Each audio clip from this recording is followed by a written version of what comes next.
Hello and welcome to what is the second to last event before our annual summer break here at ISO, and it'll be the 10th round of our 1978 USAC Championship, coming to you tonight from the Trenton International Speedway for the Machinists Union 150.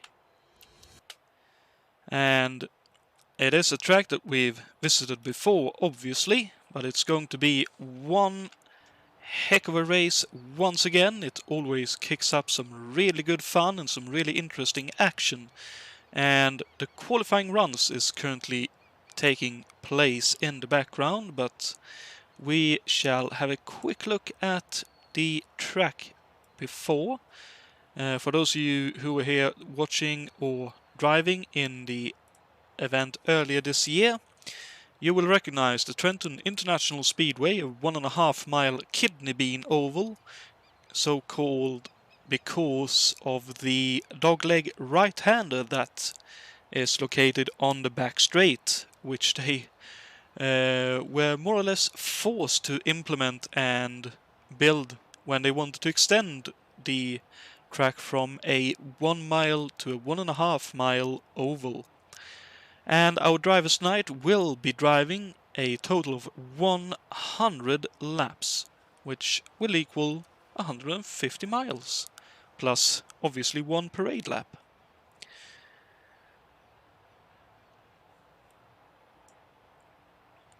The points at the moment, with this being a 150-mile race, there aren't that many points to be scored, but every point is important in a championship like this either way. And the winner in the 150-mile races scores 300 points towards their championship tally. Then 240 for second, 210 for third, 180 for fourth, 150 for fifth, 120 for sixth, and then it drops by another 30 to 90 for 7th, and then it drops by 15 points down to we get to 12th, who will score 15 points, and then 13th to 16th will score 8 points, 17th to 20th will score 6 points, 21st to 24th will score 5, 25th to 7th this evening will score 3.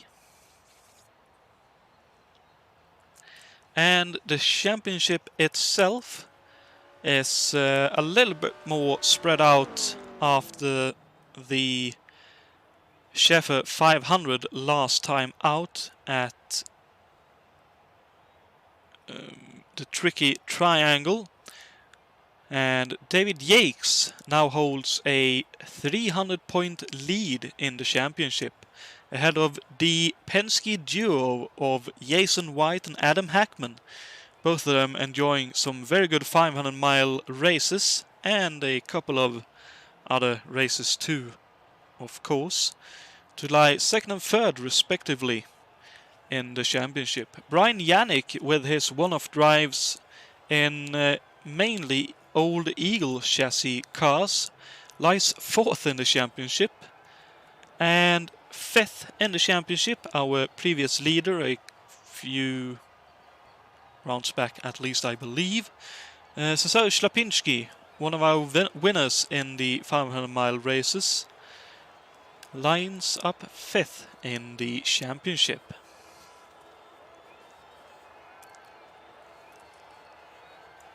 There is, with this being the second to last event before our summer break, there is one more event coming up, and that's the 24th Große Preis von Österreich, the 12th round out of 16 in our 1986 F1 Championship.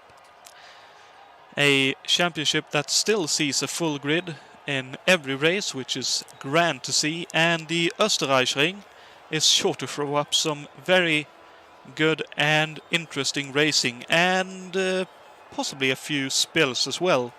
The track well known for its wildlife and very quick and demanding turns.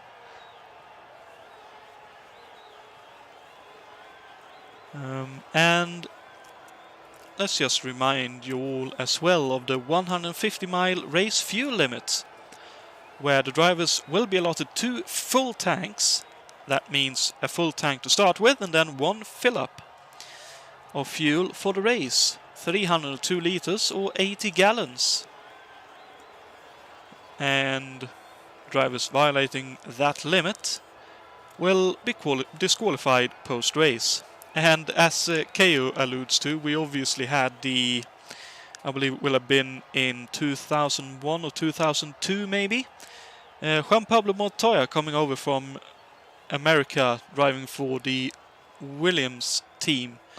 And the Williams team alerted him to there's a deer on the track, and he said, "Oh dear," trying to be a little bit funny, but the team obviously didn't get it, and a whole heap of descriptions of what a deer actually looks like took place. As we are now joined by what I assume at least to be Jason White. Good evening, Jason. Good evening, Jonathan. How are you doing? I'm not too bad. A little bit tired, but otherwise perfectly fine. Good. Thanks for broadcasting for us. We really appreciate it. I'm very happy to be here, and Trenton always throws up some very, very good and fun racing to watch, so it's going to be a blast, I'm very much sure. Well, it'll be fun to watch. It's going to be nerve-wracking for those on the track, I can tell you that. With the physics the way they are now, they're serving up something special on the menu today. It's called Filet of Goodyear. You can have yours seared or blackened or mahi-mahi, maybe, that style. But that's going to be the real challenge, is keeping that right rear south of 220 Fahrenheit, because if it goes above that, you're in big trouble. Big trouble. That's certainly true. And with this round, we have a few news items to go through and pick up on. Quite a few driver changes along the way. Alan Santo joins the Interscope Racing team, the team that Little Al drove for previously. School and other real-life commitments taking too much time from him to be able to continue to partake. Luis Perez, one of our newcomers, joins the Longhorn Racing team car, which I believe was occupied by Peter Hlavac earlier. Correct. We have Luciano Rocha joining the All-American Races squad, and Greg Della Cella joins the Alex Morales Racing squad. And all of this also means that the leader card entries currently has no full-time drivers, which may or may not be a positive for them. And the Gilmore Racing team is fielding a Parnelli today. That sounds very strange to me, but clearly they must have had some kind of reason for going with that decision. Yeah, KO, I was talking to him earlier, and we were mentioning, oh yeah, that's one of the interesting bits of this race is that the Coyote team, or Gilmore team, is using a Parnelli, which historically actually did happen at this race. So. Certainly an interesting choice. I'm not sure how well that will go, but we'll have to wait and see, I suppose. Let's now move over to your keys to the race. And as you alluded to just a moment ago, watch your rear tire temps closely, as they can indicate how tricky the dogleg will be. Yeah, it's a situation where it's actually a problem in all 3 turns. You don't want your right rear tire temperature to go above 220 Fahrenheit. If it goes above that, you've got to really soft pedal it, because the car will have this really heavy, loose kind of feeling like you have a dead elephant on your back or something. So you just, as long as you're careful and you don't push too hard, I mean, nobody's going to be able to be pushing like crazy out here. It's not like going to be quality laps every lap. You're just going to have to take it easy, and dicing with people needlessly is probably not a good idea. But just as long as you manage to keep that, if the tire temperature is around 215 as you're entering a turn, that's acceptable. That'll work. But I know some people are taking steps to make sure their car is extra stable in this race, myself included. That's very interesting, and I suppose this sort of goes towards that as well, the second point of be careful applying the throttle on turn 4 exit with the updated physics, presumably, because there is a bump there that previously was a little bit tricky, but from what I can deduce here, as it can induce a spin, it's a little bit trickier now than it was before. Yeah, it's almost like it's not even really. Maybe calling it a bump is a bit extreme. It's more or less the transition from banking to flat surface. Yeah, it's sort of like a crest in the road, I suppose you could call it. It feels like a crest, and if you are on the throttle at the wrong time there, or a little too quick on it at the right time, it'll induce a spin. In fact, I was watching the Machinist Union 150, the actual race, about a week ago, and the actual incident that I'm describing happened in the race on a restart. The car got loose. I think it was one of the leader cards entries got loose just on that crest. So the track is accurate. I can say that. Well, that's always a positive. And final point is more for the one pit stop that will occur during the race. You better have practiced your pit exit so you won't slip off the apron before turn 2 exit, which could be a very dangerous thing if you do slip off the apron and onto the racing line. Yeah, this particular pit exit, you've got to be super careful. You've got to basically get to the end of the pit lane and then turn sharp left. There is no real blend line there. Probably a lot of people are going to be clipping the grass as they go on there, but if you try to go out of the pits at speed, you're just going to drift right up into traffic, and we can't allow that. So, I mean, if you want to ensure some kind of a sanction after the race, that's probably the easiest way to do it at this race, because we can't have people doing that. But I think most people realize, I mean, we have raced here once before, and I'm sure that the people who are newcomers here have had a chance to, practice that, and they won't do that. So. Indeed, and on camera now I'm actually showing that pit exit position, and that definitely looks like a very... Oh, as we actually saw the Interscope car of Alan Santo leaving the pit lane there. That definitely is a tight exit. That sort of reminds me of a couple of weekends ago when we did the race at Deepholz, which has a similar but even more dangerous pit exit.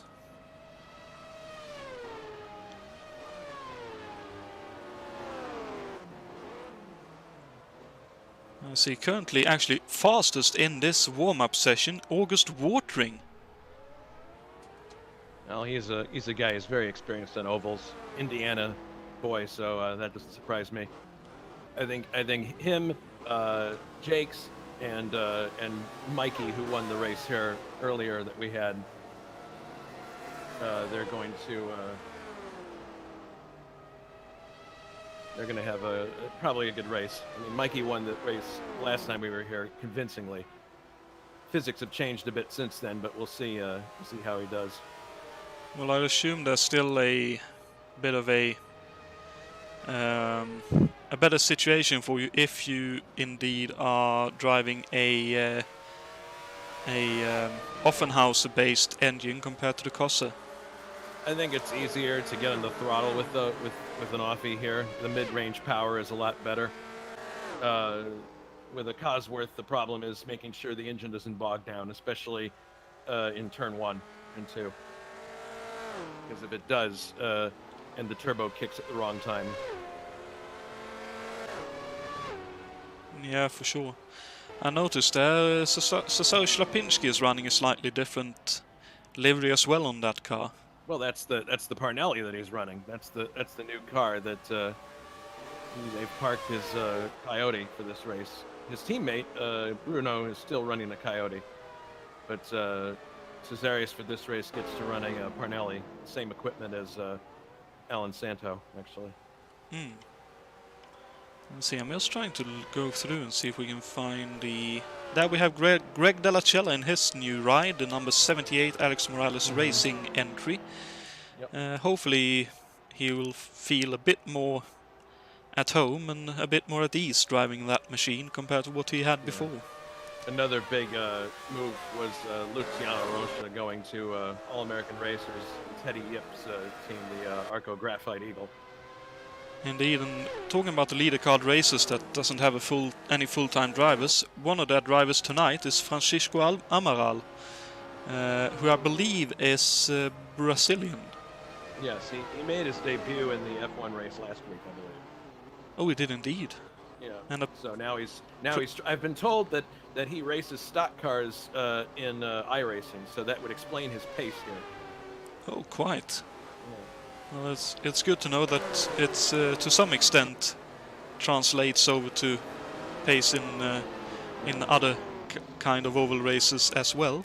Mike Olsen in a one-off drive for one of the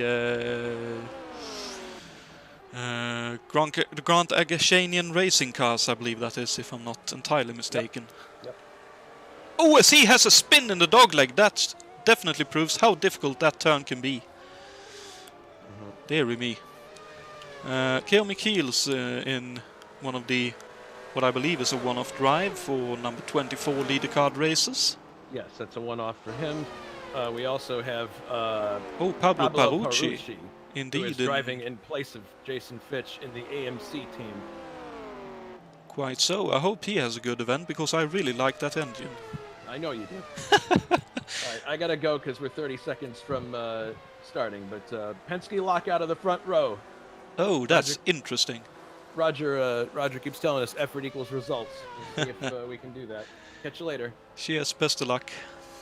User disconnected from your channel. And let's see, there we have Alan Santo in the Interscope racing car. The old Little Al machine.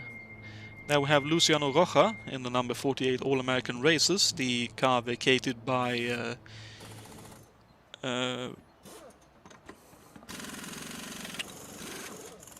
and a complete brain fade of the name.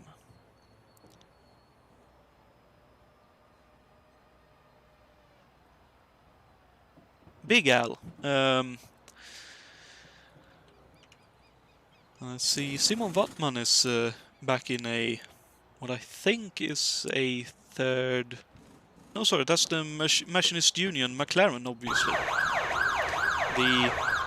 The title sponsor car for this event. And we have Angel May in what they call Death Nugget, the Rolla Volstedt Enterprises entry.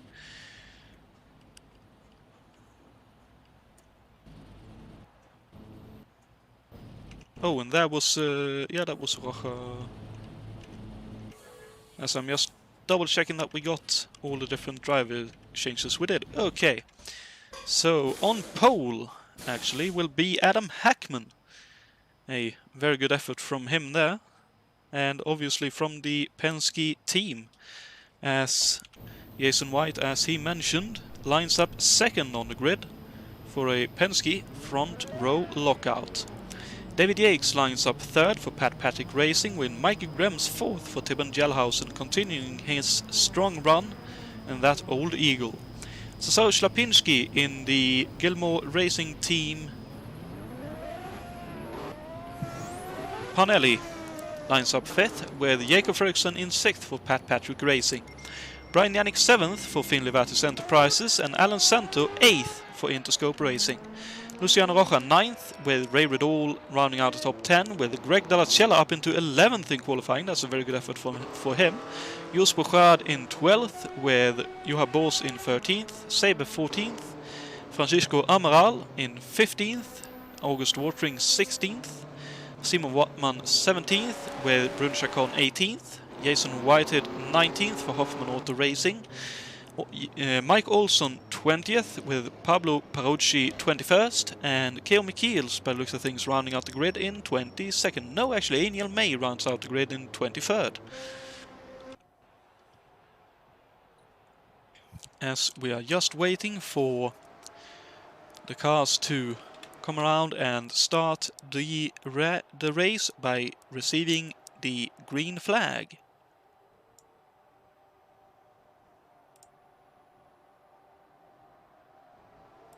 As green flag is out and racing is underway here at the Machinist Union 150. Hackman usually has some rather lackluster starts, but through turn 1 at least he is holding on to the first position. Well, as I say that though, David Yates is looking up the outside through the dogleg. Oh, this will be sketchy on cold tires. Oh, looks like Yates takes first position though. Oh, a bit of contact there between Schlapinski and Hackman, and Mikey Grem slips through into second as well. And here comes Fredriksson.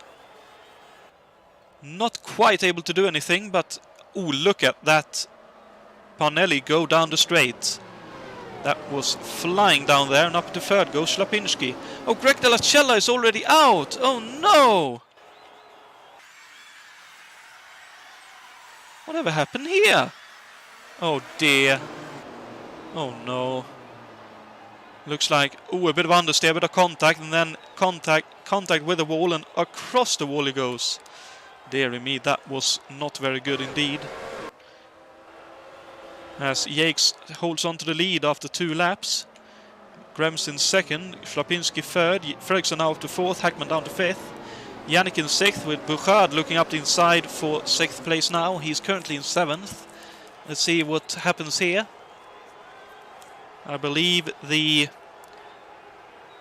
Finlay Vattis is a slightly better car to drive around here, and he holds on for now. Bors 8th, White 9th. Wherever is Hackman, and Santo in 10th.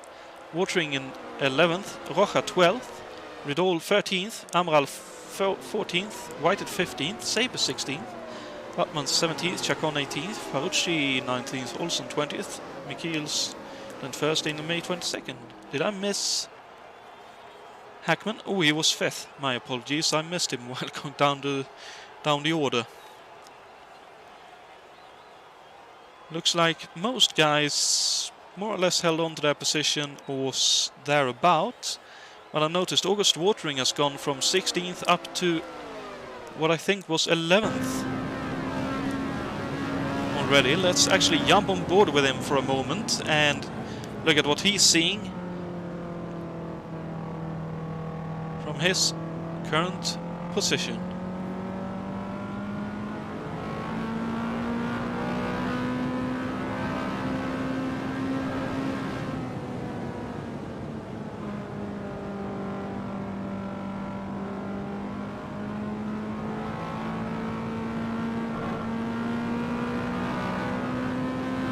Looks like the action is right on here. Oh, and here he comes on Alan Santo, goes up the inside. Oh, runs a little bit wide, almost up into the grey. And Santo trying to do the cutback, and here comes Rocha as well. Ooh, that's a loose moment and a half, and Santo goes past instead. Wow, some good racing right here.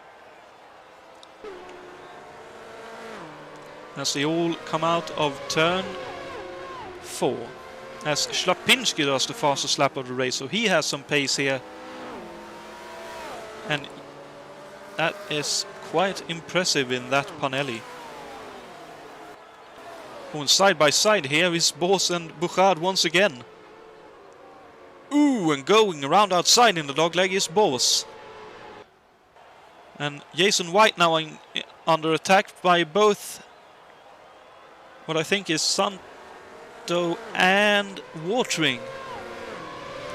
So the racing is on for young and old right here.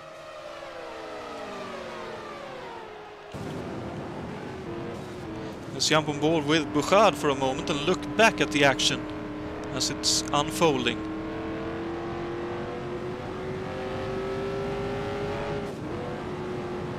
Ooh! Jason White with a big loose moment through the dogleg. That looked very scary indeed. I'm not entirely sure he didn't pick up some damage from that. If he didn't, he is a very lucky driver. And now Ray Ridol wants to vie into this battle as well.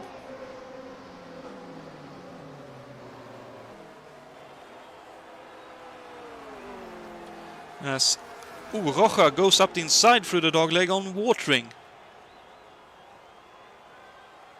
And Watering trying to go the long way round in 4 and 5.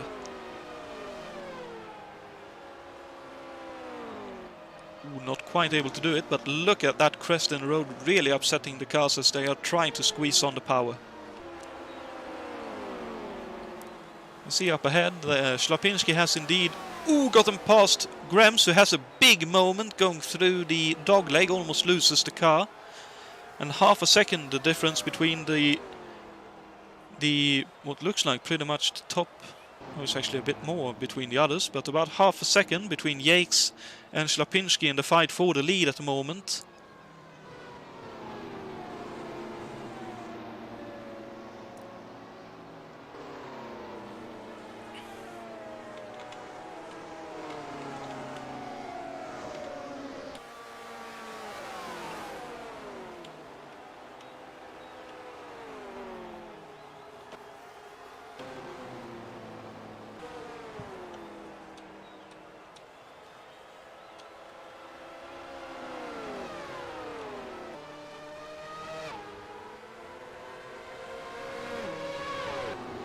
And it looks like the battle is continuing here between White, Santo, Rocha, Reridol, and August Watering has been shuffled back to 13th, with Sabre in 14th, and then a gap back to Francisco Amaral and Jason Whited.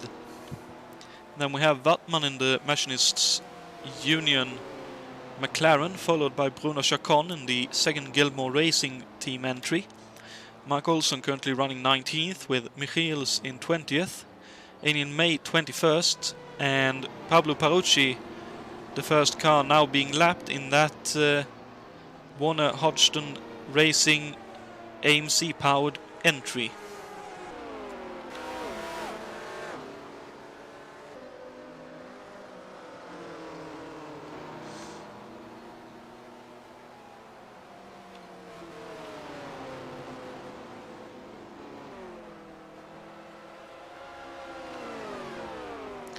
And I would suppose you could sort of call this a sprint race, as Jason White has gotten past Bouchard, as does Alan Santos. So Bouchard in trouble. Let's see if we can catch what happened to him, because that looked very strange going down the straight that slowly. I didn't see any major, moment he may have had. No, just not as quick down the straight as some of the other cars were that time around. A bit strange, but simply have to get on with the task of driving the car.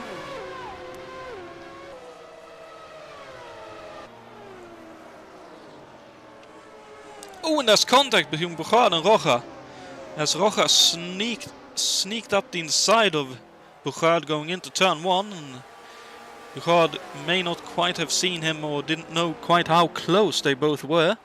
But Luciano Rocha in the All-American Races entry up into the top 10.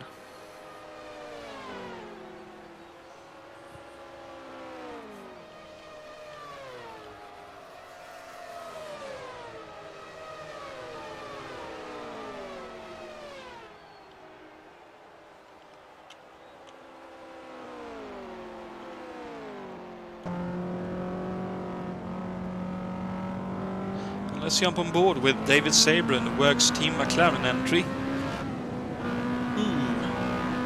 Bit of a loose moment through the dogleg. One of the cars running the Cosser, or if you're not British, Cosworth engine. Oh, is that someone heading for the pits? Now he's taking a very defensive line. That's very... Oh, that's Parucci. Okay, letting the faster cars by. Very nicely done.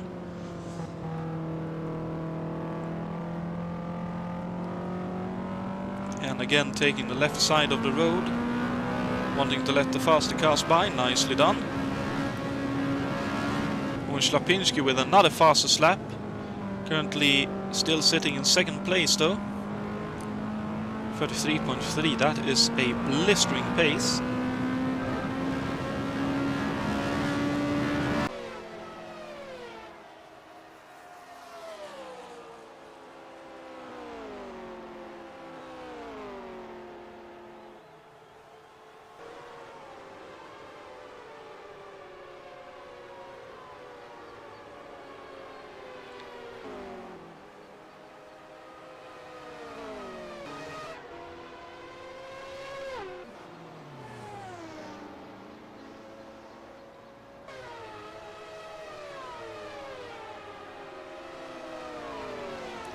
Looks like it's half a second differentiating the top three. As there's a lot of lap traffic now for the leaders. That's Mike Olsen and Kjell Michiels, I think, in the 24. As KO goes up into 19th, past Mike Olsen just before the leading trio comes up behind them. And it definitely looks like Jake's got the better part of the deal in these lappings at the moment.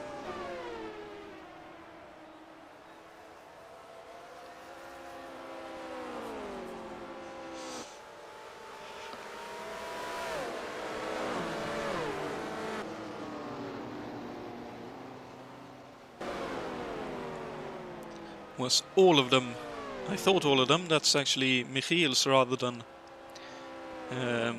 Grems taking advantage of the lapping, and I think he actually gained a position out of that. Maybe not. Yes, he does. It's very opportunistically done. So Michiels gaining 2 positions during the lappings. And now the second Gilmore Racing team car, Brun Chacon, being lapped. So I believe Bruno is currently running in 16th or 17th position. 17th by the looks of things. Ooh, very wide up there in the grey, almost makes contact with the wall. Oh, and Jason White now with a fastest lap of a 33.0. So as the fuel burns down, looks like the Penske is quite quick around here. Oh, and unfortunately Pablo Parucci is out as well. Let's see if we can possibly find out what happened to him. Looks like he simply felt, unless there's an engine failure along the way here.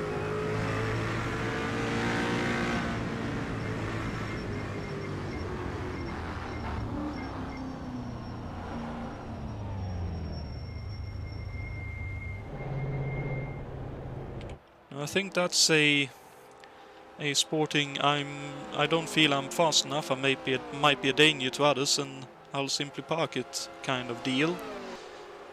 Very sportingly done if that was the case too. A bit unfortunate that you didn't get more laps to enjoy yourself, but I hope you'll be back, Pablo, and having even more fun with us in the coming weeks and months. Currently now then 21st, Angel May in the Valla Volstedt Enterprises entry. Olsen 20th, Wattman 19th, Keo Michiels up to 18th. Bruno Chacon still in 17th with Whitehead 16th, Amaral 15th, Bouchard 14th with Saber 13th, so Bouchard got shuffled back. Watering now in 12th with Bridol in 11th. Luciano Roja still rounding out the top 10 with Santo in 9th. Jason White looks to be right behind the next car in line, which is Juha Boos in the old Penske PC5. And if he knows what's good for him, he'll let the works Penske by here, but I'm not sure Juha will be quite that giving towards the team that allowed him to buy the old PC5. Clearly not, as he takes a racing line into turn 1.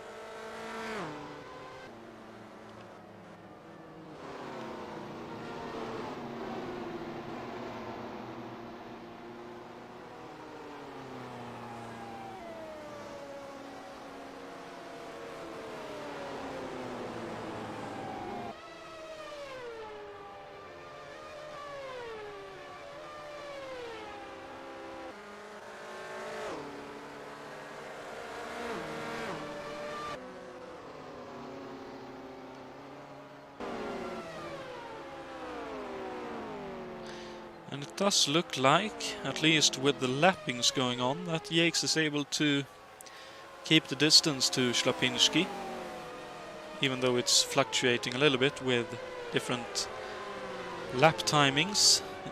Looks like he is quite comfortable at the moment. As looks Fröksen and Hackman in 4th and 5th, with Yannick still in 6th and with a decent gap both front and rears. With Bors and now White a little bit further behind, so presumably a lapping where White lost quite a bit of time actually, 2 seconds. Oh, it's unfortunately Mike Olsen is out of the race.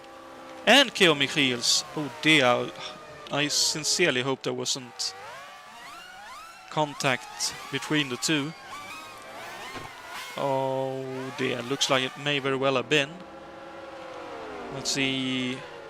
Keo comes through 4. Oh, he loses it on the exit, slams the wall, and oh, indeed, it certainly looks like Mike Olsen got collected in that incident. He had cars to his left and had nowhere to go, so unfortunately both of them out of the race, as Adam Hackman does the fastest lap of the race so far.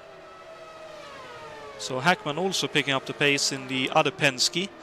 So definitely a case of as soon as the fuel burns off, those Penskes are mighty quick around this Trenton International Speedway.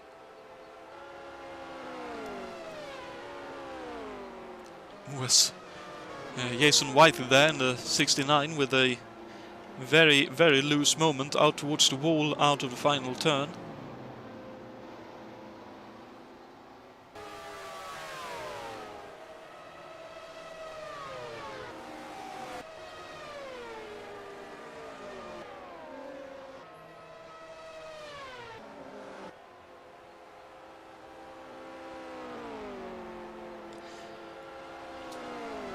Actually an inter-Brazilian battle here between Rocha and Santo, as we again ride on board with the All-American Races entry of Luciano Rocha, looking ahead at Alan Santo to see if the Eagle can get any closer to that Parnelli up ahead.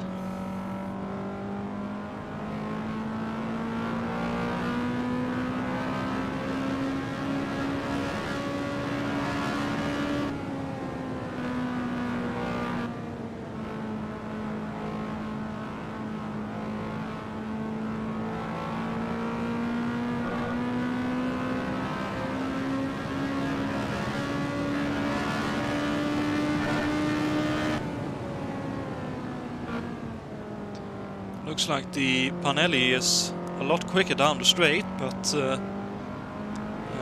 the newer Eagle is a little bit easier to drive in the corners.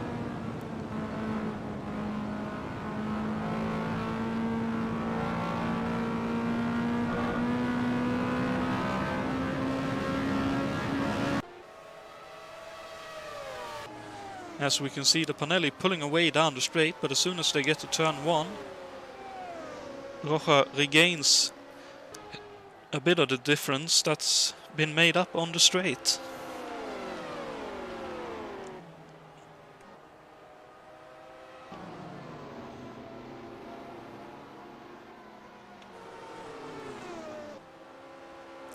And it does look like the further down the field we go, the further it's been spread out, so looks like it's mainly in the top 10 where the battle is on.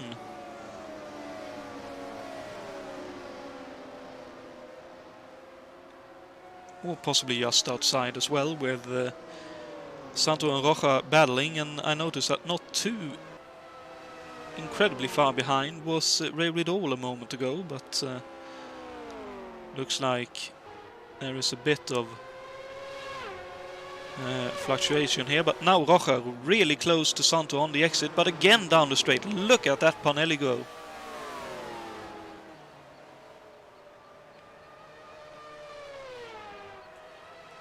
And Jason White struggling. I don't know if he overheated the tires in whatever incident he had where he lost 2 seconds to Bors, but not been able to pull any of that difference back, and actually lost more time since then.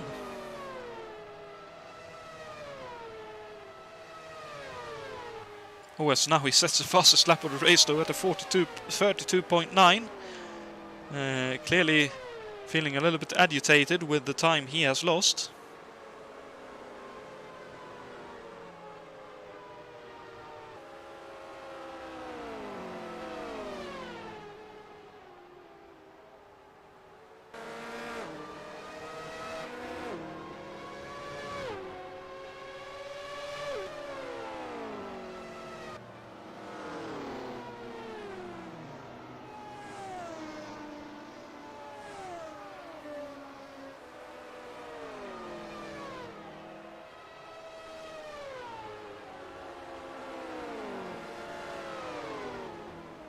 And working that Penske very, very hard indeed.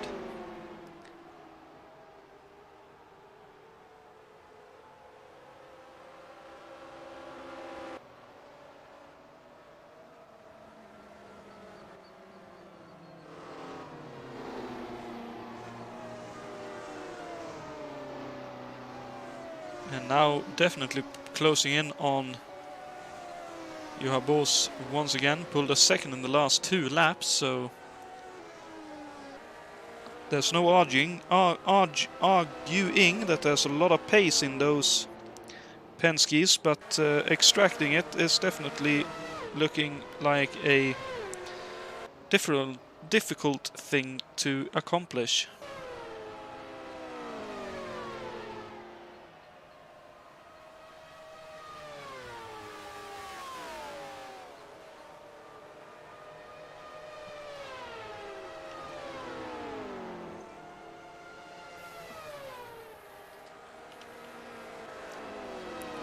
It's gotten closer in the battle for third, as Hackman is now sitting right in behind Jakob Fröksson. Oh, it says Angel May is out of the race. Oh, dearie me. Whatever happened to her?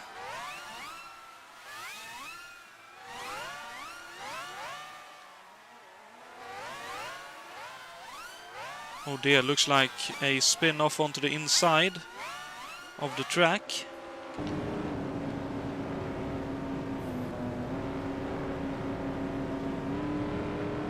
Trying to stay high for a lapped car. Oh, gets loose out on that crest that we talked about and spins into the infield, into the car park that is there, and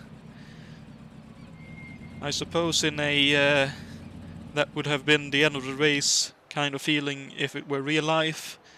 Looks like she decides to park the car. As Michael Grems has been into the pit, so that's the change that's been in the top part of the race so far. So that's a little bit early to me, that pit stop.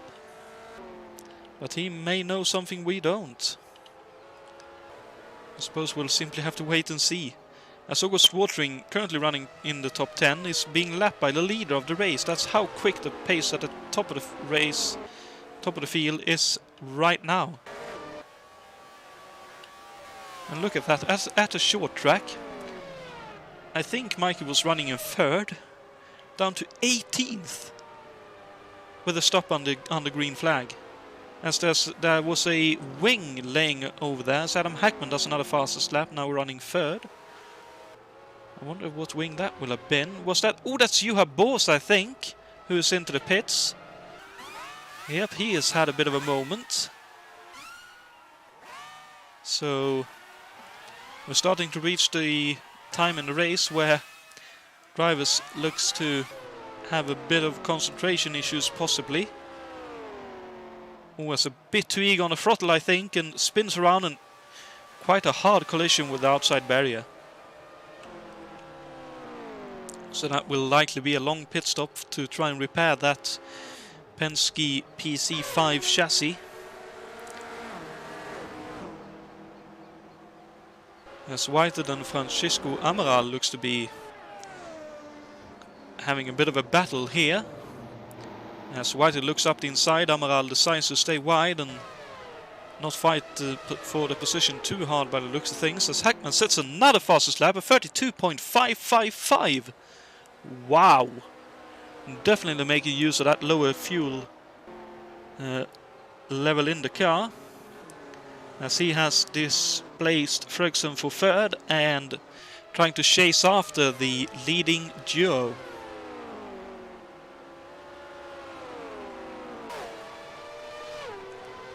But being held up a little bit on the exit here.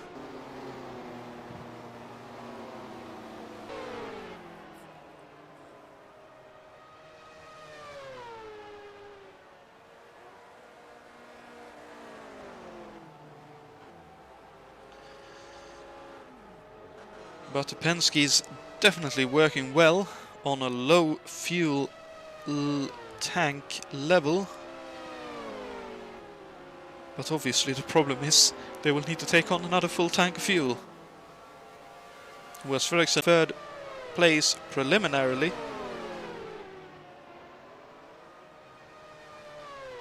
Not entirely sure how that will... Oh, there's a crash! Oh no, there's a car upside down! Is that Schlapinski, I wonder? It looks like it, oh dearie me! Schlapinski off the road, and we have a yellow flag coming out.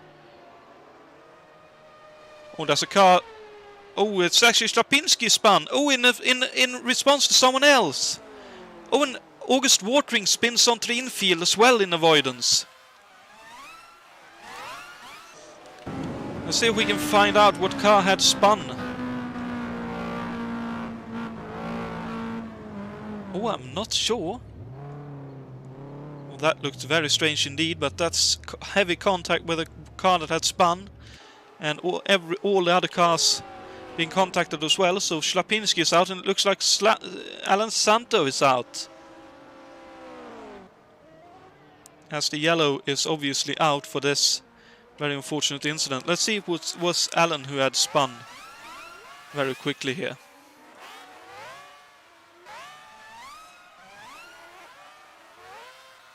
Yep, it was. So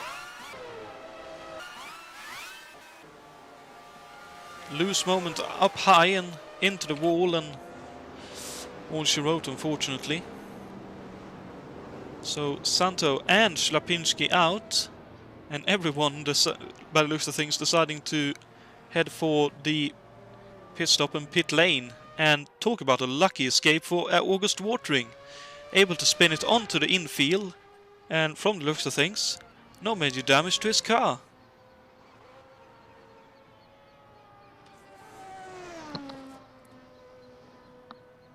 I suppose the only thing to look out for really would be if he stayed on the lead lap, and unfortunately he hasn't, so I believe he is the first car on off the lead lap in 8th. So no, actually Whitehead has been lapped as well. Rocha into the pits for what looks like a long pit stop. I wonder if he has picked up damage somewhere then.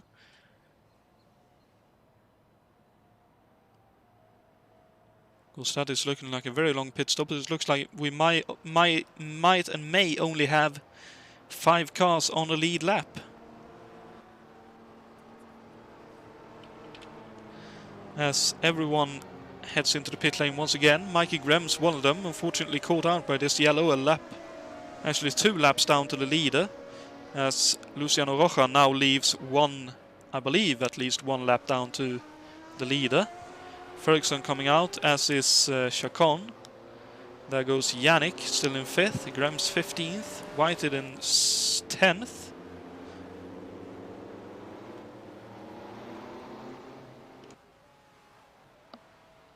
And I think I need to clean my pedals, because the brake pedal is slightly sticking.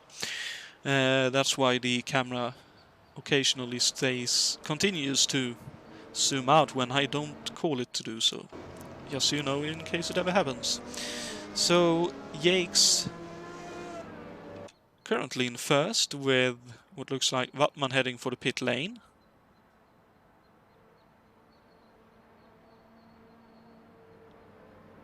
With Hackman in a close following 2nd. Jason White now up into 3rd, so a good set of circumstances for the Penske team right here. Ferguson still on the lead lap in 4th. Yannick in 5th. And I believe, indeed, August Watering currently running 6th. And first of the cars off the lead lap.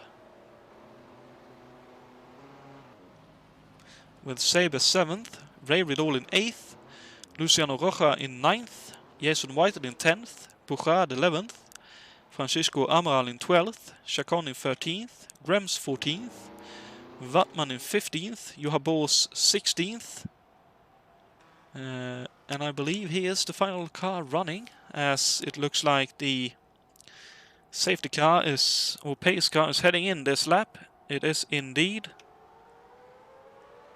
And the green flag is out, and we are back racing once again here at the Machinist Union 150 with a little bit less than half the race left to run.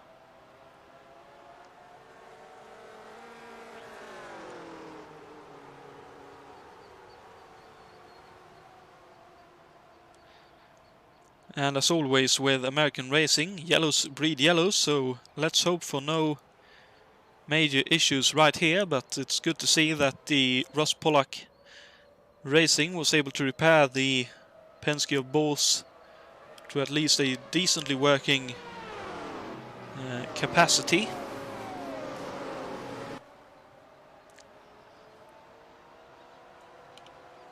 As White currently 1.5 to 2 seconds behind Yakes, and Hackman in 3rd, make that 4th, because there goes Fredriksson with a very good restart once again from Fredriksson up into 3rd. And just a little bit further behind is Brian Yannick, currently in 5th. And just ahead of him actually is the car next behind him on the scoreboards, August Watering. So that's how the luck of the draw sometimes can fall in these USAC oval races.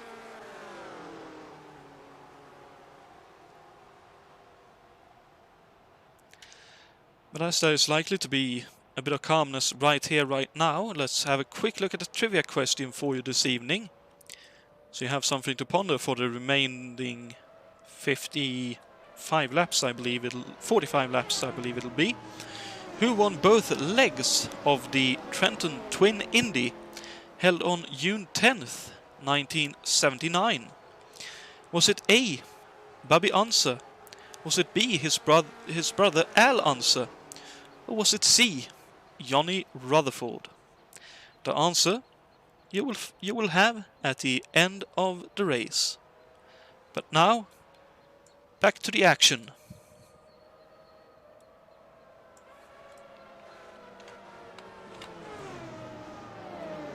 As Yakes now looks to clear Juha Bos, as Jason White is under attack from Fredriksson, so it looks like the Pat Patrick Racing Team cars are very quick on a full tank or nearly full tank of fuel, but counter-wise the Penskes are a little bit weaker on a full tank of fuel.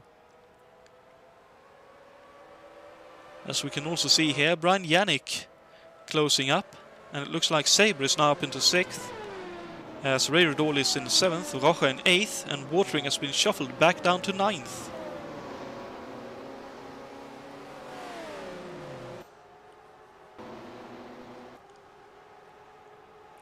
Mikey Grems has been able to work his way up to 11th, but I'm unsure if he will be able to work his way much further up the grid or field. As Bouchard still in 12th, Chacon 13th, Amaral 14th, Wattman 15th, and Bo still running, currently last car running in 16th.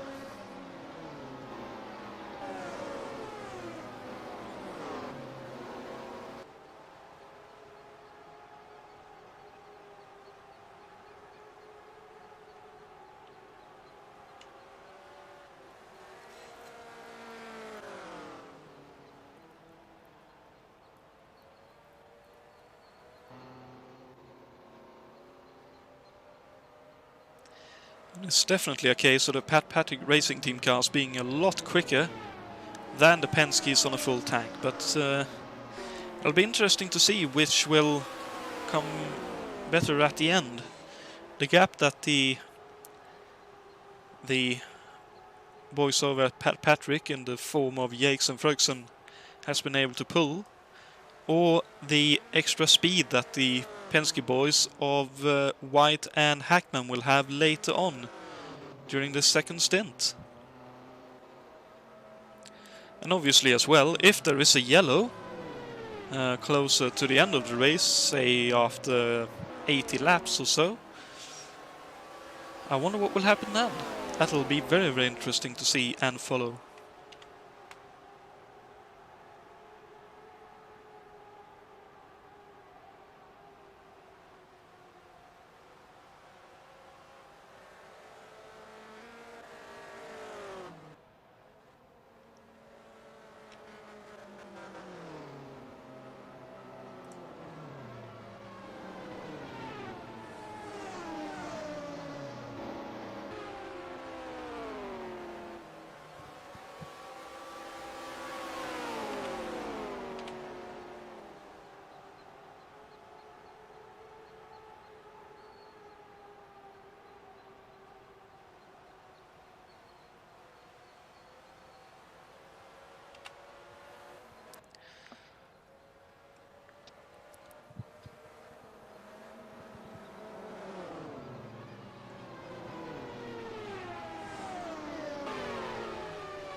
Does look like the Penske boys though is currently trying to help each other gain some speed down the straights, but already 5.5 seconds arrears of Yakes, and that's quite a lot. And Brian Yannick ain't far behind either, so I'm not sure how this will go for the Penske team, but we'll have to wait and see.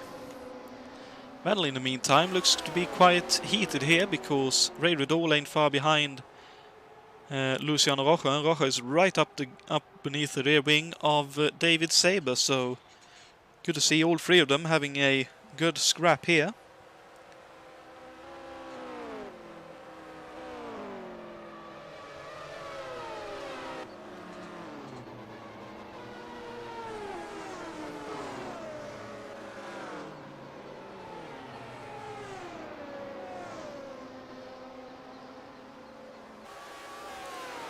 It looks like the McLaren M24 is a quicker chassis and engine combination down the front straight, but again, that All-American Racers Eagle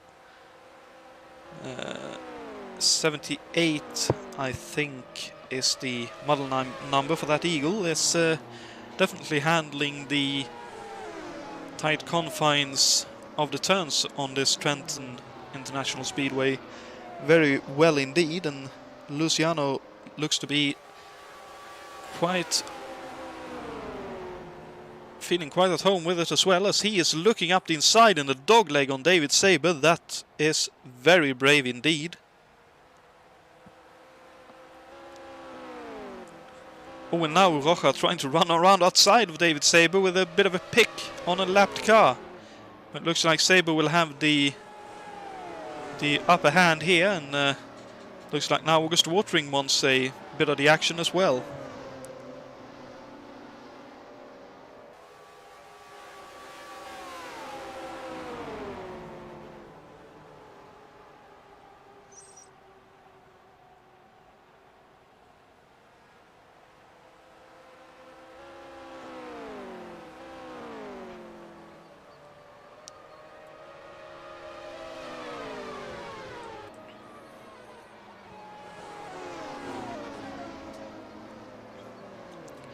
Well, now Rocha actually under a bit of attack from Ray Riddle, so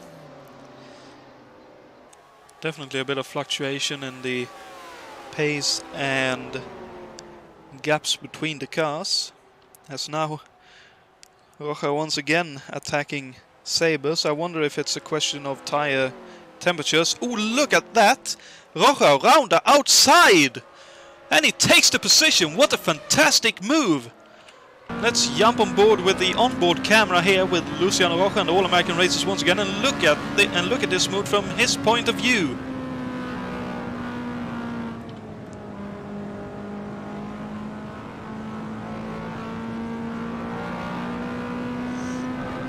Just look at that. That is absolutely beautiful. That's a absolutely fantastic move, and I almost feel a bit sorry for him, because that's only for 6th place, and unless something happens up in front, that'll be as far up the grid as far up the field as he will be able to get. I suppose if you pulled off that kind of a move in a race, you will be happy enough with that, no matter where you finish, because that was spectacular. Oh, and I notice now, actually, up ahead, the Penske boys has lost out to Brian Yannick as well.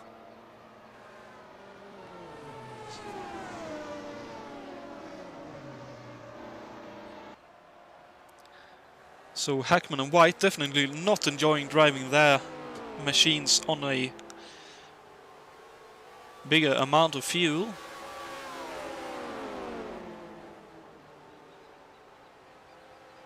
That's a very graphic illustration of that.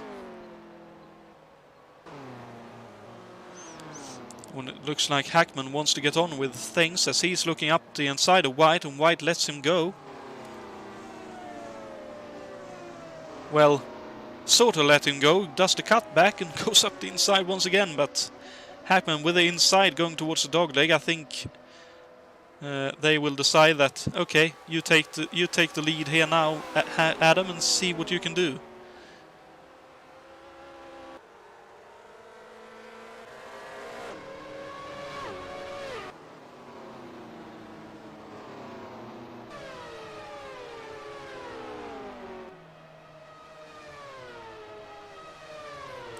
As I believe with what we saw earlier, Hackman is the faster of the two Works Penske drivers.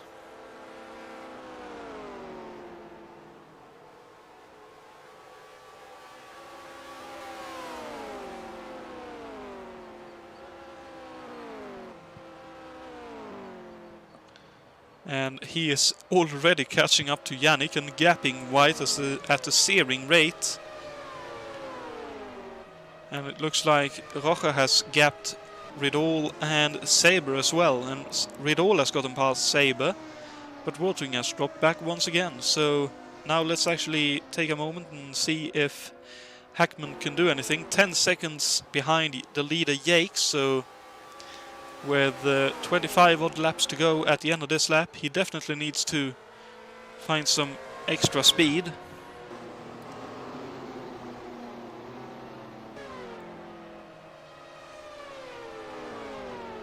And of course find a way past that Finlevatis Enterprises Eagle.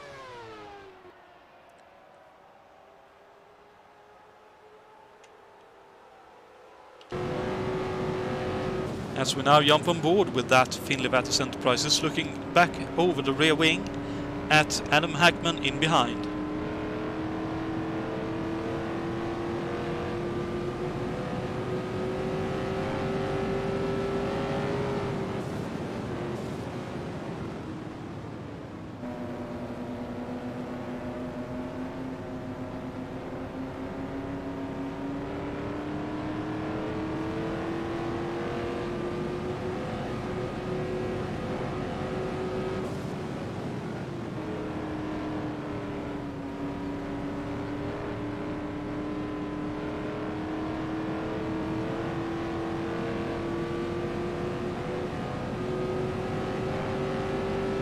Looks like the move is on. Hackman with a great run going into turn 1. Oh, but that, look at that Offenhauser power coming in the mid-turn. Wow. So it looks like Hackman needs to be fully past Yannick before he can actually say that he gained the position, and he's losing time hands over fist to Yakes. 12-13 seconds now in behind.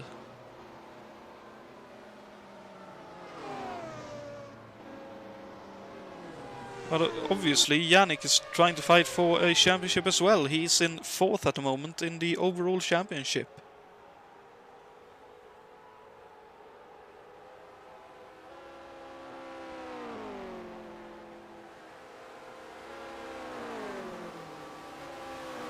Ooh, but look at that. What a great run up the inside. I think this should be the position done and dusted. As Hackman goes up the inside, can he stay low enough to shut off the cutback? He can. And Hackman up into third. 13 seconds the difference to Yates now. Let's see if he can claw any of that back. Oh dear, maybe not, as he makes a mistake and loses out to Yannick once again.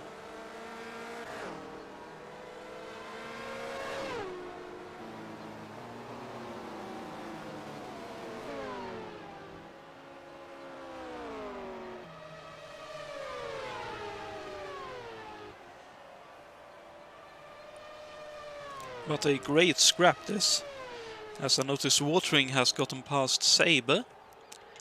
Looks like it will have happened a couple of laps ago, because the gap is quite big between them. And looks like the positions, apart from Wattman losing out to Bors, presumably due to some repairs, remains the same.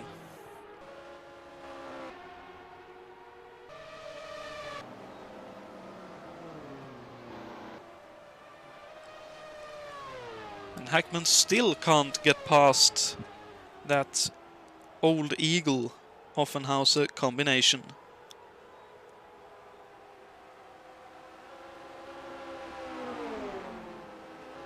But it has to be said, Yannick is driving the wheels off that Old Eagle.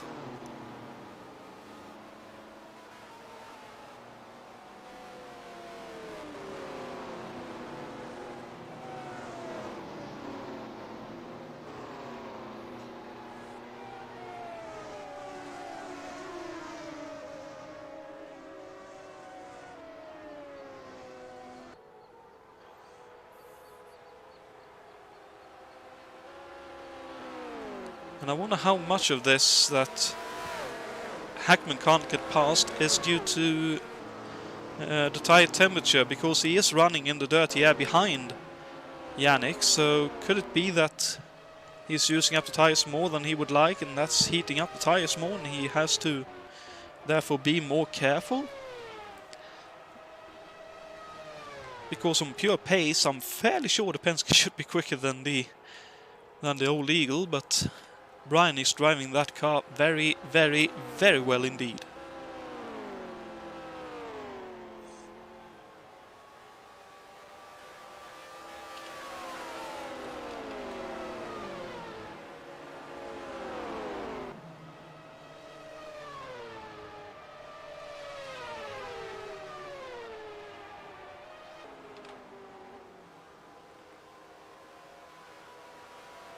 Let's see if Hackman might be able to get a pick here, because there's some traffic up ahead.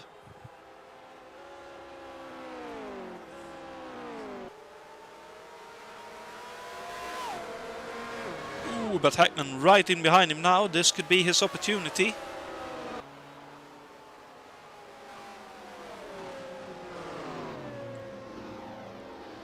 Yet not. Yannick using the slipstream to his advantage and holds on yet again.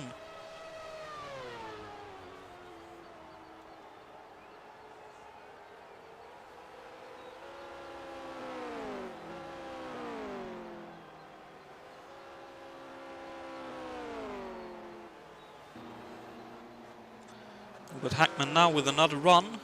Let's see if he can take the position this time and actually hold on. As into turn one they go, Hackman ahead once more up into third. Now 15 odd seconds the difference to Yates. I think first and possibly even second is out of question for Hackman. Oh, Yannick again trying to fight back with a move up the inside in the final turn. And it looks like he's getting it done! What a move! Wow, Brian, take a bow. That is some fantastic racing from both of them, Adam and Brian. That is great to watch. And Brian again retakes third position and up into the podium placing as well.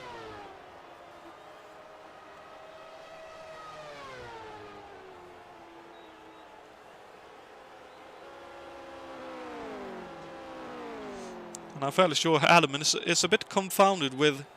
I'm getting past him. How is he getting past me once more?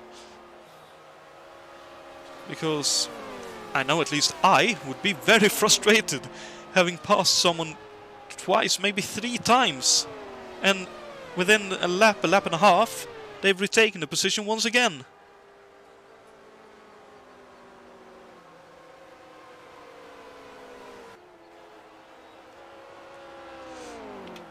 Let's ride on board with Adam Hagman for a lap or so and see what he's seeing in his battle with Brian Yannick.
And Hackman now with an opportunity, a bit of a pick with traffic.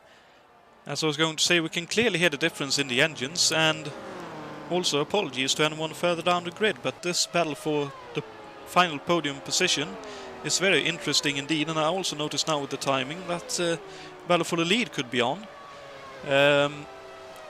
But apart from a change between Jason Whited and Mikey Grems for 10th and 11th, so Grems up into 10th, Whited down to 11th.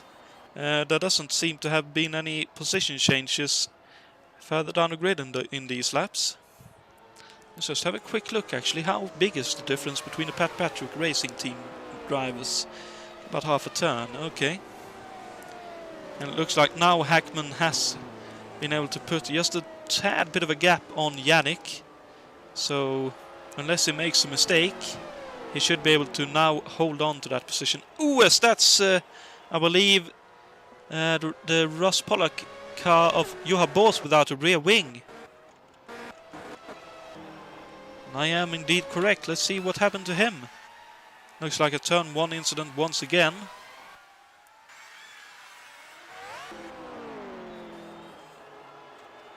Wow, it looks like a carbon copy to a few of the offs we've seen so far in that turn. That's very unfortunate, but very nicely done to get that car back into pit lane for a set of repairs, and off he goes. Off he will go once again.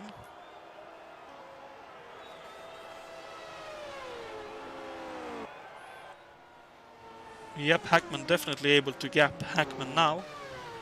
So now the question will simply be, will Fredriksson be able to challenge Yakes for the win here with 5 laps to go as they cross the finish line?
Ooh, and Fredriksson really loose coming off the final turn there.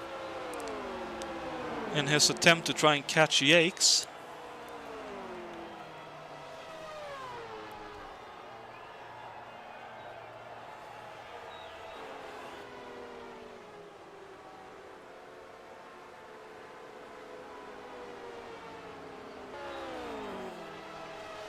I think he may just about run out of laps here, but these two has definitely pulled a masterstroke in terms of setup, because both of them has been really quick early on in the race, and then consistent in keeping that general pace. As Fredriksson, actually, I think that is the fastest lap of the race for him so far, as he's now within a second of, or almost, of Yakes. So what will happen here? Fredriksson not in the championship hunt right now, so there might be a swap of position here, because Yakes definitely is in a fight for the championship. So 2 laps to go, and 5 to 7/10 difference between the leading duo. This is going to go down to the wire, as Fredriksson is closing in.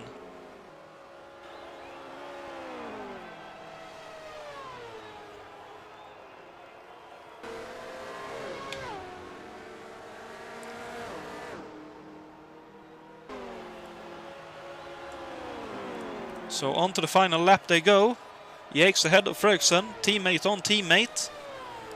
Slight traffic up ahead, I think.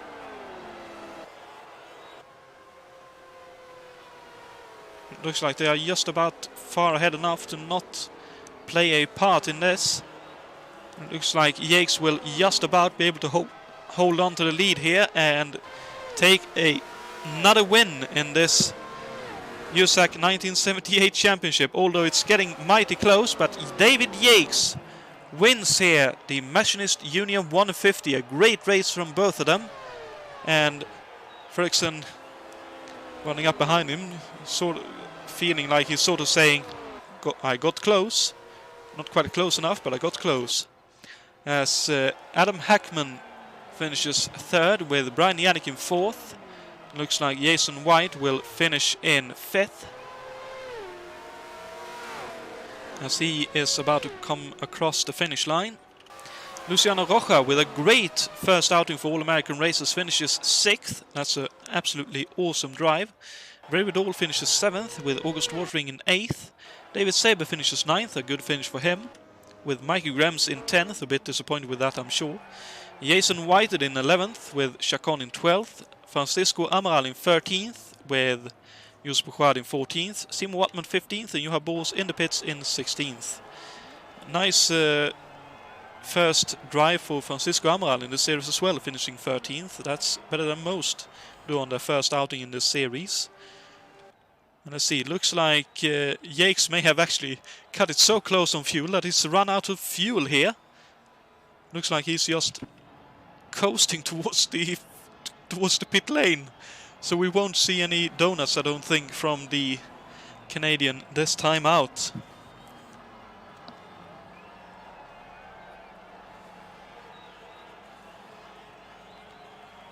Come on, Pat Patrick Racing Team boys, get out there and push him. He deserves to get to the victory circle.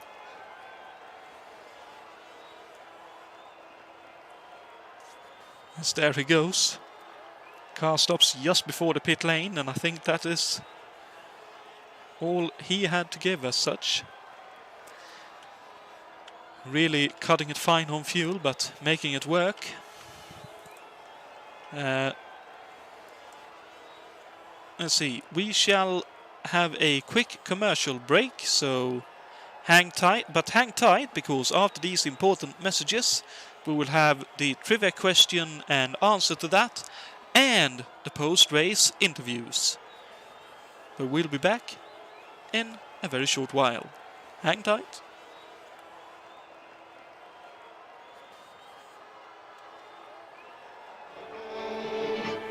The Danish heritage of American brewed Tuborg Gold.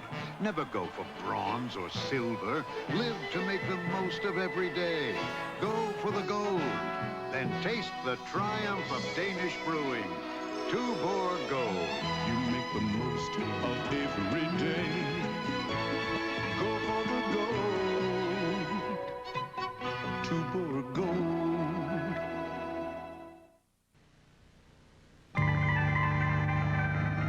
Look at all the features that come together only in the Minolta 110 Zoom SLR, all for less than you might think.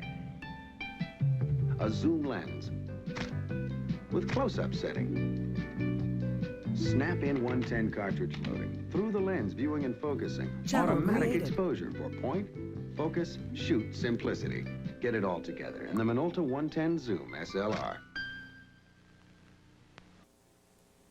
These are two of today's newest razors. The one on the right is the Norelco rechargeable rotary razor. This one has 2 blades and pivots up and down. The Norelco 36 rotary blades and 3 adjustable floating heads in a unique shaving angle. Both give you a close shave, User but the was moved to your Norelco channel. lets you User walk joined your away channel. from soap and water and just maybe a little surprise. Sound muted. Gotcha. The Norelco rechargeable rotary razor. No nicks, no cuts, no gotcha. New country blend, chow, chow, chow. Now my cat and I have something new to chow, chow, chow about. New country blend from Purina Cat Chow Cat Food. Look, a yummy new blend of flavors. Here's chicken, this is liver, and cheese. 3 delicious flavors cats love. Nutritious new country blend. You can depend on it. Let's chow, chow, chow. You can depend on new country blend. Country blend, country blend. Chow, chow, chow. Come on, Max. I got something new for you. Now, alongside Kennel Ration Tender Chunks, I keep this. Tender Chunks new beef and liver flavor. It's no ordinary dry dog food. Ordinary dry dog food's hard and crumbly. But Kennel Ration Tender Chunks is more like lean meat. Cuts like meat, chews like meat. Now, Max can have it 2 ways. The Kennel Ration Tender Chunks he always loved, and Tender Chunks new beef and liver flavor. Pardon me, the station wagon is really an American invention. How come you bought a Volkswagen Dasher wagon? Just look at it. Is that all? No, I put everything into it. People, dogs, stuff. But it still doesn't look like a truck. Doesn't drive like a truck either. It's my kind of elegance. But still, there are so many station wagons. Why a Volkswagen Dasher wagon? Because Mercedes doesn't sell one. Oh. Volkswagen does it again.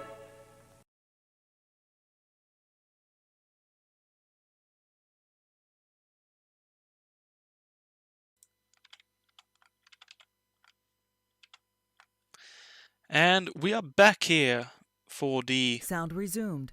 post-race interviews after the Machinist Union 150, but before we get to our drivers here in the booth, we have the trivia question to have a look at. And the trivia question for the evening was, of course, who won both legs of the Trenton Twin Indy held on June 10th, 1979? Was it A, Bobby Unser? Was it B, his brother Al Unser? Or was it C, Johnny Rutherford? And since we have Jason in the booth, he obviously can't have a guess because he knows the answer to this. But Jacob, any idea who it will have been? Probably Johnny Rutherford, because Al Unser struggled on these kind of ovals. That's a fair call, and it is unfortunately wrong. Okay. It was A, Bobby Unser, who won both legs in 1979. There we go. Whew.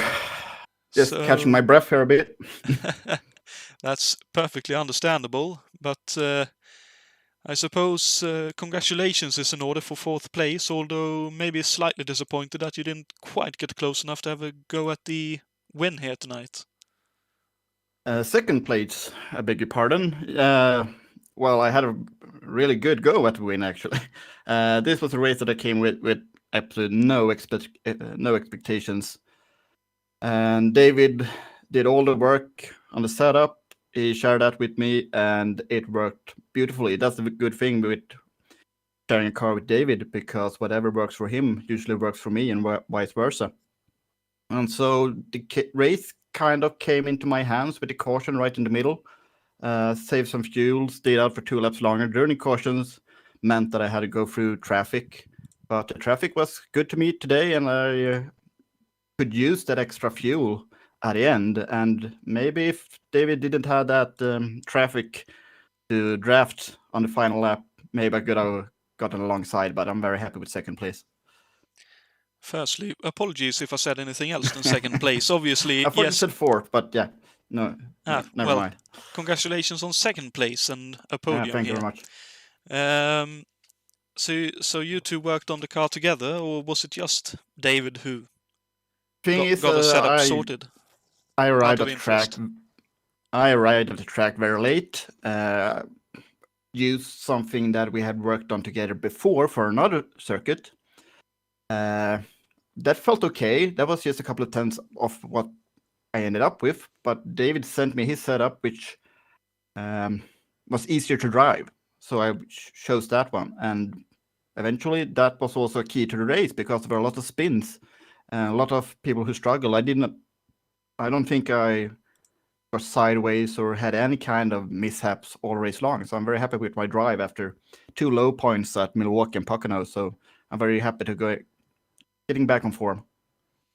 That sounds very good. And seeing as you're feeling you're back on form, next time out after the summer break, we'll be heading to the Texas Grand Prix and the Texas World Speedway, what I would call a super speedway. What would be your take on how you reckon it would go for you there? Well, it's the kind of track we've been to a few times before, and our engine is not the most powerful of the bunch. So we have to use tactics to get in front there. But it worked for Dave last time out there. It worked for me at Michigan, so anything is possible.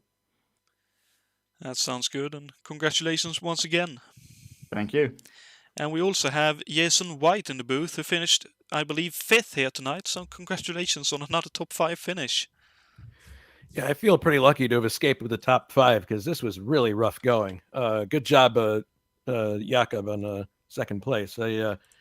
Right from the very start, I got hit from behind, which I'm glad I didn't have my microphone keyed in at that time because I was not too thrilled. But that basically put me on a defensive kind of posture for the first few laps, and people were just streaking past me. So finally managed to get my footing. And then that yellow, I echo Jakob's sentiments about that yellow. That yellow could not have come at a better time. It came out just as I was passing the pit exit. The pace car hadn't even been deployed yet. So I went around and pitted before the field had been gathered up. And then as I came around the next time, everybody who hadn't pitted before was pitting then, and it essentially brought me right to the front. So I was actually second for a little bit. But the car just wasn't feeling right ever since that opening lap when I had that contact. And then I also had a little bit of a brush with the wall at one point when I was dicing with somebody. So it felt like it was kind of meandering on the track, and I just really couldn't go up against anybody. So once I slipped back to 5th and I saw that I was a full lap ahead of Luciano, I was like, well, I'll just think about the championship, take the points, and no point in crashing at this point. So I just turned the boost back and paid out the seconds that I had stored up. But I'm not going to lie, I'm glad that race is over. Yeah, Trenton is a difficult track to drive, and as you say, if you have a bent car, I can't imagine how much trickier that gets around here. It wasn't bad. I just couldn't go that extra 10th, you know. Okay. I just didn't have confidence in it. So yeah, too many close calls. I also am interested. I don't know if you and Adam were in the same channel or not, but what would be your take on that ding-dong battle he had for third with Brian Yannick? Well, I didn't get to see much of it. I saw two little dots ahead of me doing stuff. I'll have to watch it after the fact, but or watch the broadcast to see it. But I don't know. This is a tough track. I mean, a lot of times you're trying to place your car in a spot where you can overtake somebody and hoping that as you brake, the car doesn't get away from you. I mean, it's a lot of floating a car into a spot. It's so it's tricky at the best of times. I'm sure Jakob would agree with me. So I don't know, but I'll watch the broadcast and have a look. Yeah, with that said, Trenton is a joy to drive. Maybe for So- you. Well, but it's an adventure. Well, you have it to is an agree it's an adventure. adventure because it's so unique. I would say that the Offie boys and SGD boys here had an easier time of it because of the low end power that you guys, the lower end power that you guys have. The hustling a Cosworth around here is there. It does require you to be on the ball all the time. If you lose revs, you're in trouble. It's Because that was very clear from my position that you guys had so much top speed over us. So Yes. I had a battle Hackman for the first half of the race, and whenever he got by me, I felt stuck. I couldn't challenge him because he would be so far ahead in braking zone or in after the dog leg. But in the middle of the corners, I was just at the tail. But then he just like a rocket ship, and that's the story of the season so far on most of these short tracks. Yeah, tortoise in the hair.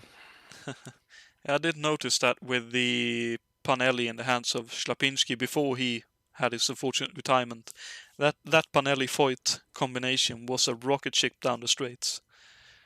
Absolute blasting down the straight.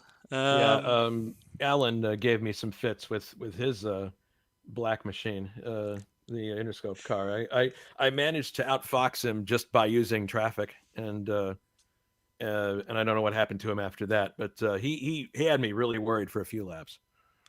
Unfortunately, he and Schlapinski retired in the same incident. I think Santo, he said in the broadcast chat that the car got very very sketchy and unfortunately got away from him, and he ended up out on the wall. And Schlapinski span in avoidance collected him, and the lucky guy out of that was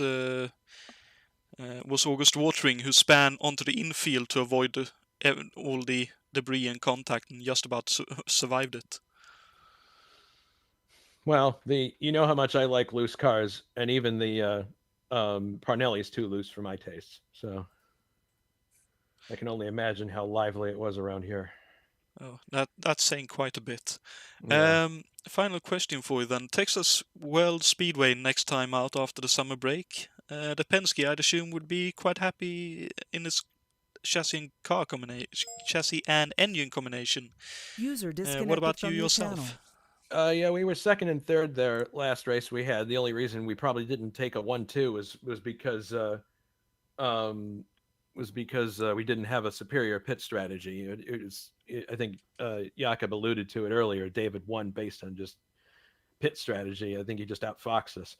So I think we have every reason to believe we'll be competitive, if not challenging for the win. But yeah, these are the kind of tracks. This one, Michigan, Ontario coming up. I mean, if we're going to challenge for the championship, these are the tracks we have to do well at. We don't have any excuse for not doing well at these tracks. So.